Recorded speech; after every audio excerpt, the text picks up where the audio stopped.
أعوذ بالله من الشيطان الرجيم بسم الله الرحمن الرحيم ولقد أرسلنا نوحا وإبراهيم وجعلنا في ذريتهما النبوة والكتاب فمنهم مهتد وكثير منهم فاسقون ثم قفينا على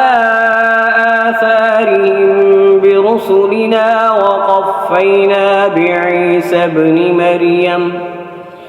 بعيسى ابن مريم وآتيناه الإنجيل وجعلنا في قلوب الذين اتبعوه رأفة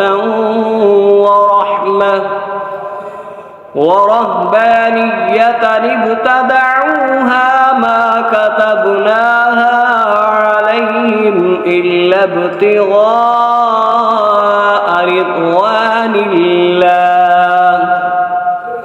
رضوان الله فما رعوها حق رعايتها فآتينا الذين آمنوا منهم أجرهم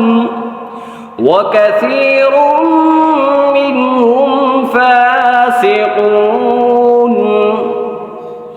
يا أيها الذين آمنوا اتقوا الله وآمنوا برسوله يؤتكم كفلين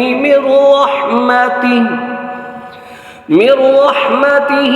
ويجعل لكم نورا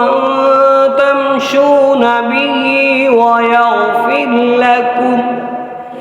والله غفور رحيم لئلا يعلم أهل الكتاب ألا يقدرون على شيء من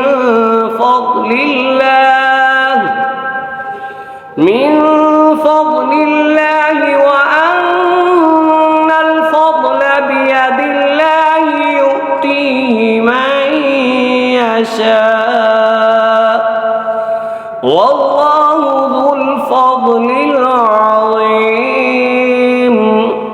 صدق الله العظيم। ये वीडियो अच्छी लगे ज़रूर सब्सक्राइब करें, शेयर करें और लाइक करें।